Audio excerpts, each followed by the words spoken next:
Hey, Washington, D.C., spring is almost here, and now's the perfect time to get a healthy, pest-free lawn with your local experts at True Green, America's #1 lawn care company. True Green's science-based approach will help give your lawn the year-round care it needs to be thick and weed-free. Go to truegreen.com/radio to save 50% on your first service. Just call 877-461-0681 or go to truegreen.com/radio today and get a lawn to be proud of.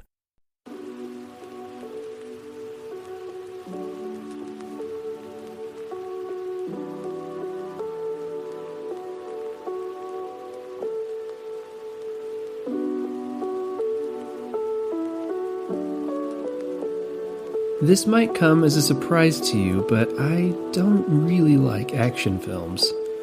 I mean, don't get me wrong, a good superhero movie every now and then is fine, but when it comes to straight-up action, I'm usually going to take a polite pass. That said, I've seen all the standards, you know, the Die Hards, the Rambos, the Terminators, all of those. But today's subject makes even the most intense Hollywood action hero look like a scared little baby. My name is Josh, and you're listening to All the People You Should Know.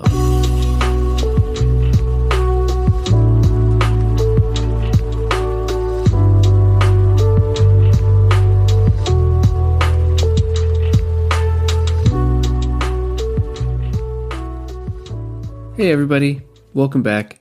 Thank you for listening. As always, there will be some announcements and updates at the end of the episode, so stick around for those. If you want to support the show in the meantime, you can do so at patreon.com/allthepeoplepod, or you can drop a review on Apple Podcasts. Those both help me out a ton, and I'd appreciate it. Alright, let's jump into the meat of this crazy story. So just as a little context, there are a lot of different fields of historical studies. Some popular ones are political history, which studies the history of political interactions and the effects of legislation, geographical history, which studies the history of a particular nation or geographic region, Marxist history, which studies the past in relation to socioeconomic dynamics, and the favorite of dads and grandpas the nation round, military history, which studies the history of battles, wars, and military advancements.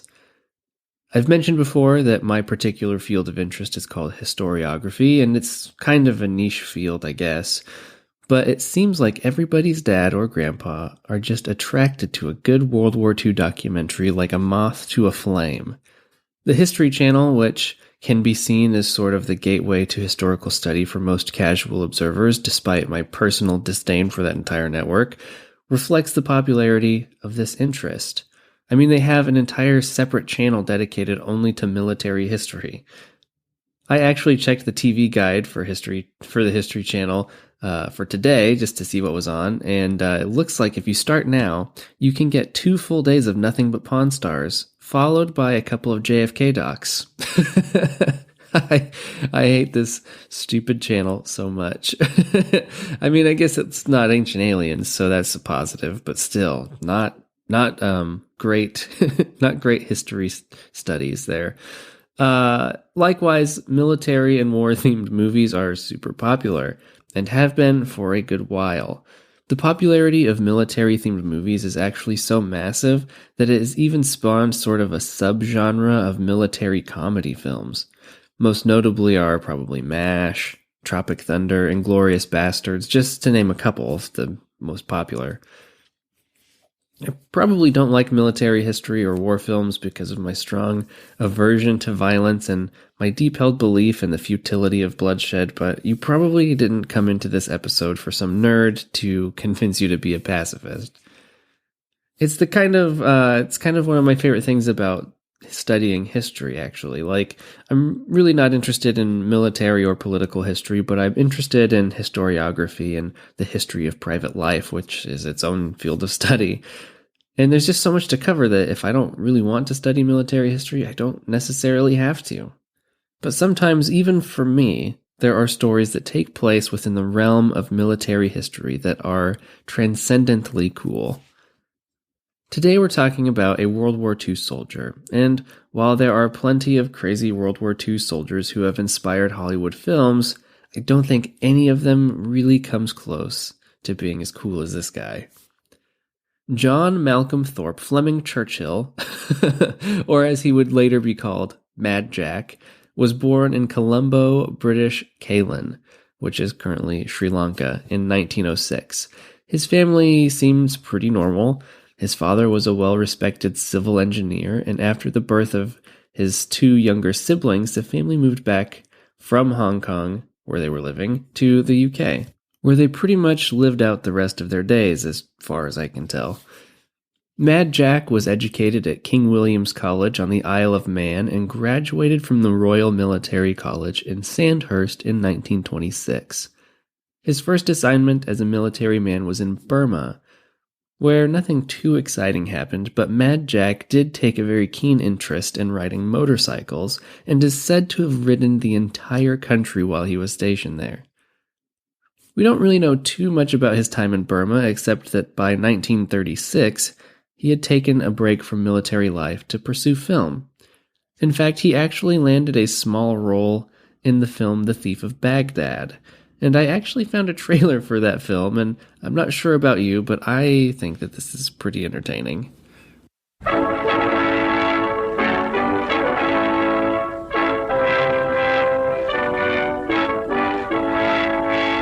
Come with us on a ship of adventure to meet the Thief of Baghdad in that ancient land of mystery, romance, thrills, and excitement.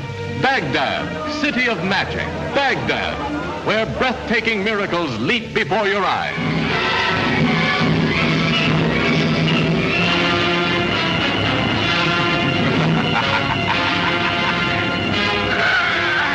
There was a rich and powerful king in Baghdad, and there was a lovable little thief.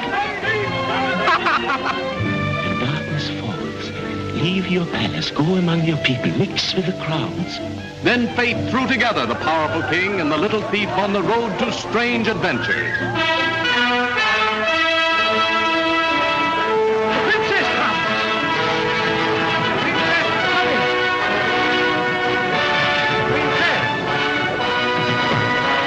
No man has ever seen her, nor shall, till her father gives her in marriage.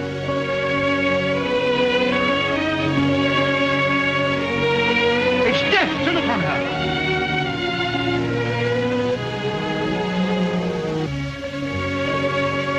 Now that you found me, how long will you stay?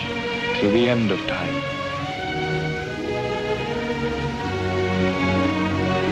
With The Thief of Baghdad, producer Alexander Korda takes you on a magic carpet to the seven wonders of the world of entertainment.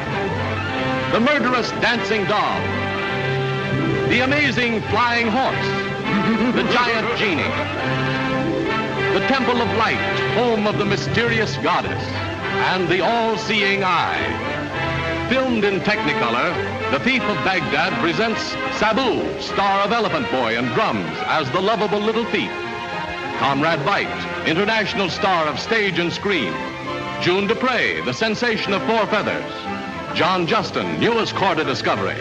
And Rex Ingram as the giant genie. Allah be merciful. It's a real genie. Yes, he's mine. I'm his master.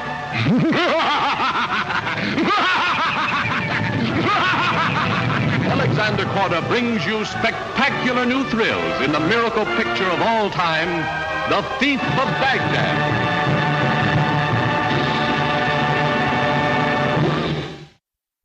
I don't know about you guys, but I actually love cheesy old movies, so I might actually check that one out unironically later today.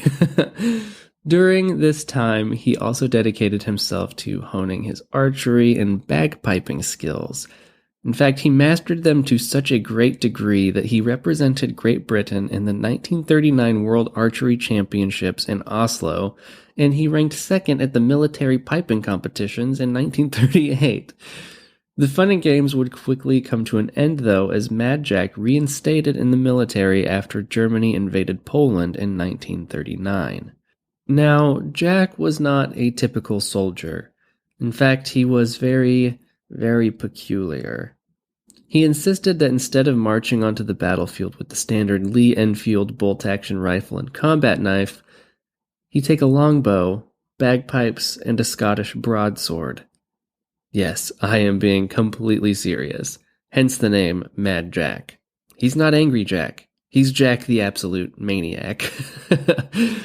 Now, it's one thing to do like military clerical work or to be a field medic with a sword on your side instead of a gun, but Mad Jack literally took his sword to a gunfight. In May of 1940, Churchill and some of the men in his group ambushed a German patrol. To signal the ambush, Mad Jack raised his broadsword into the moonlight. It's said that in this ambush, he actually killed a German soldier with his longbow, making him the only soldier to confirm a kill with a longbow in World War II. However, this personal recollection doesn't really line up with that popular legend. Actually, to be kind of a Debbie Downer, he said that he never did that. But still, the legend persists in basically every story you'll ever hear about Mad Jack. So I like to include it, but it doesn't seem like it really happened. So he went straight from that ambush to the Battle of Dunkirk, which is one of those highly important World War II battles that has gained some kind of like legendary status. It's also a pretty good movie with Andrew Garfield, who's one of my favorite actors. And as if that wasn't enough excitement, after fighting in Dunkirk, he volunteered for the Commandos, which was just about the most dangerous thing a soldier could do during World War II. Because of his military education, his reputation for being an actual crazy person, and his enthusiasm for warfare, he was promoted to second in command of the No. 3 Commandos. Their first mission was called Operation Archery, ironically, which was a raid on a German garrison in Norway. 2 days after Christmas in 1941, he stormed the beach, chucked a grenade as far as he could, then grabbed his bagpipes and began playing the March of the Cameron Men. I mean, imagine this. You're a German soldier. You've been dealing with Navy bombardments since daylight. There's complete chaos and pandemonium all around you. And then when the ships finally land and the infantry start storming the beach, you hear this sound.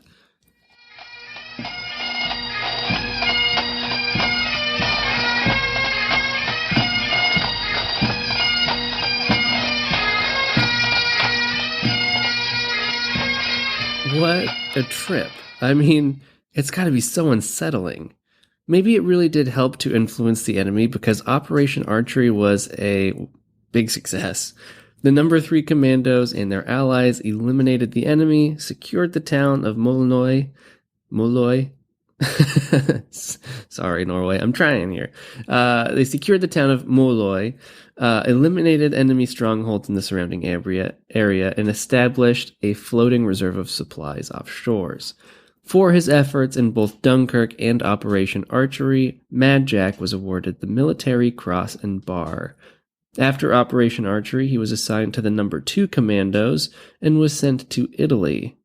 In July 1943, as the commanding officer of the group, he stormed the shores of Catania in Sicily with his broadsword in hand.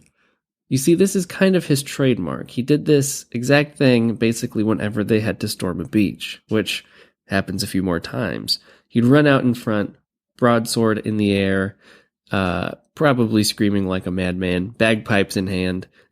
He's a whole thing.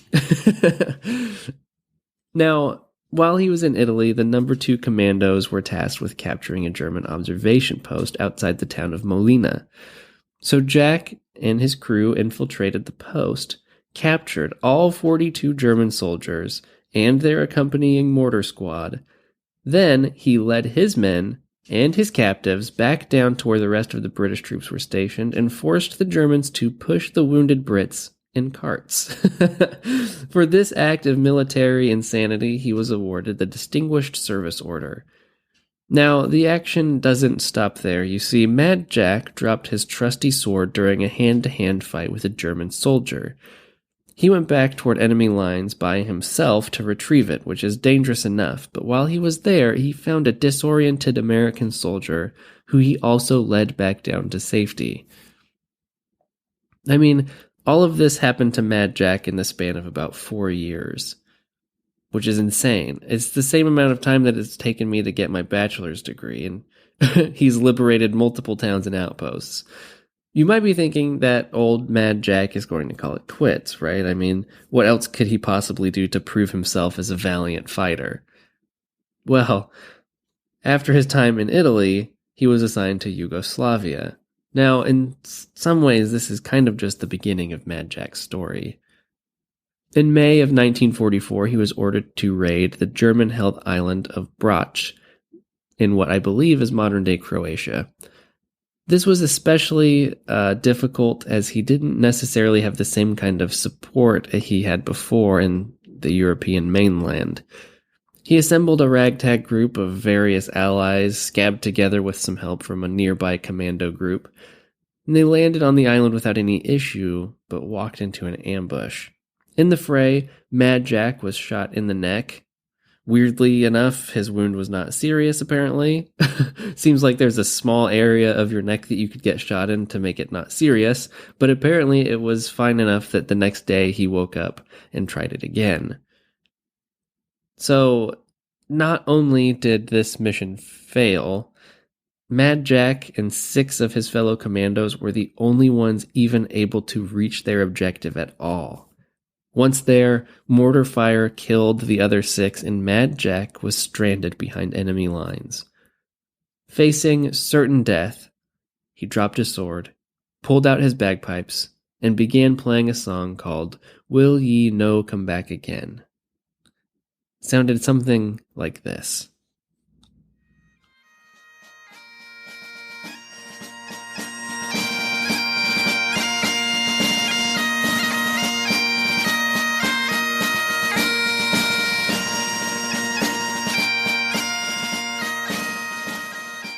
He played that song until a grenade exploded next to him, knocking him unconscious.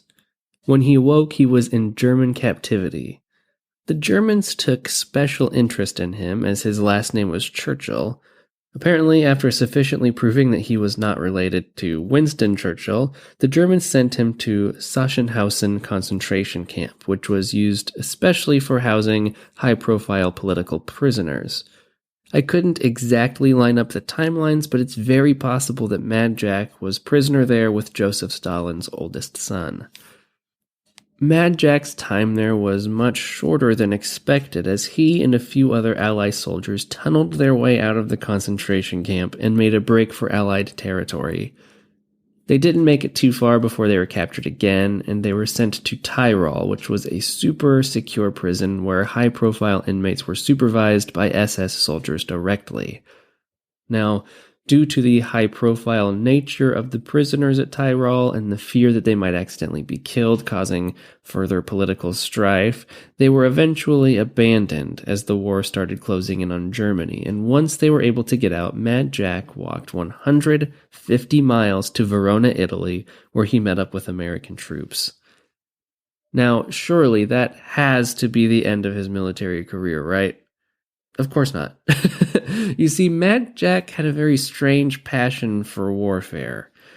He immediately left to go fight in the Pacific Theater, but before he could get to Japan, the US dropped the atomic bombs, which pretty much finished that leg of the war off. And Jack was pissed. He wanted the war to last even longer. It was like he found what he was good at, and he just wanted to keep doing it, but the thing he was good at is kind of the worst thing ever. So, I don't know, very strange. But after World War II, he enlisted to serve in British-occupied Palestine in the Middle East. While there, Mad Jack provided some security for medical convoys, which is fine, except for when they're ambushed, which totally happened to the convoy that he was guarding. After nearly everyone in the convoy had been killed, Mad Jack walked straight up to the insurgents and asked them to leave. And they did. Actually, he said this. This is his quote. He said this: "About 150 insurgents armed with weapons varying from blunderbusses and old flintlocks to modern Sten and Bren guns took cover behind a cactus patch in the grounds of the American colony. I went out and faced them. About 250 riflemen were on the edge of the property shooting at the convoy. I begged them to desist from using the grounds of the American colony for such a dastardly purpose." He also said that he marched up to them with the biggest smile he could muster because it's harder to shoot someone who's smiling at you. After the medical convoy massacre, he coordinated the evacuation of about 700 Jewish doctors, patients, and students from the area, and with that, his military career ended, at least in an active duty combat sort of sense. After his combat days, he served as a land and sea combat instructor in Australia, where he learned and became passionately devoted to surfing. He even dabbled in surfing around the UK, which seems like it is a particularly difficult challenge because it's, I would imagine, very cold and rocky. So he worked various desk jobs for the Army until his retirement proper in 1959. And in his actual retirement, he took to the interesting hobbies of sailing coal-fired ships up the River Thames, playing with radio-controlled model warships that he invented and made himself, motorcycle racing, and, my personal favorite, throwing his luggage out of moving trains. He actually explained in an interview later in his life that he was only throwing his luggage into his back garden, but it seemed like it became a hobby of his, and he really enjoyed throwing his luggage out of the moving train, sitting back down quietly and just reveling in the fact that everyone else on board thought he was being an absolute lunatic. It is actually specifically mentioned in his obituary. I think there's like maybe half of a paragraph devoted to his luggage throwing antics.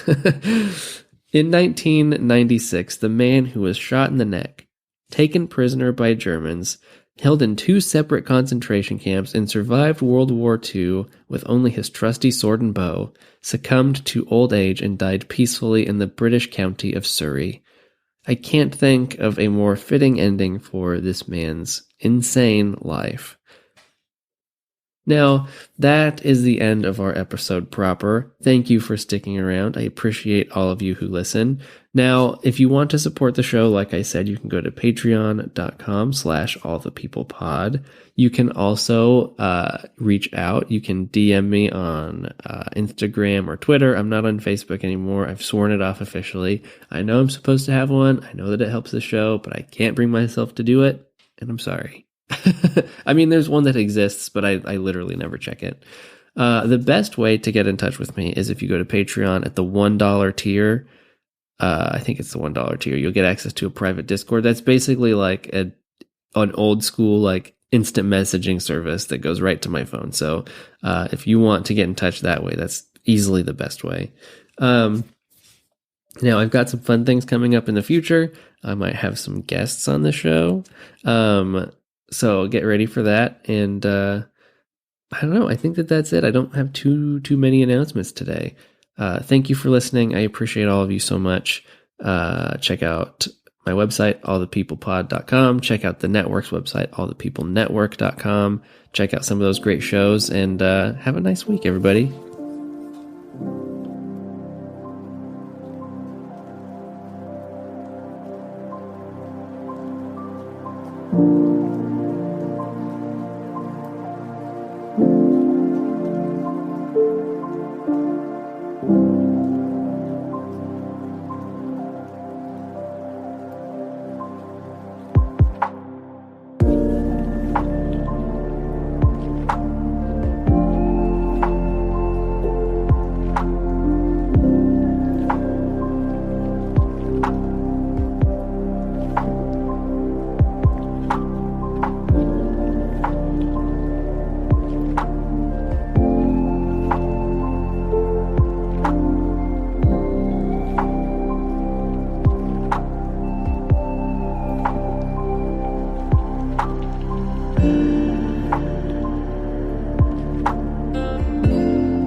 Hey, Washington, D.C., spring is almost here, and now's the perfect time to get a healthy, pest-free lawn with your local experts at True Green, America's #1 lawn care company. True Green's science-based approach will help give your lawn the year-round care it needs to be thick and weed-free. Go to truegreen.com/radio to save 50% on your first service. Just call 877-461-0681 or go to truegreen.com/radio today and get a lawn to be proud of.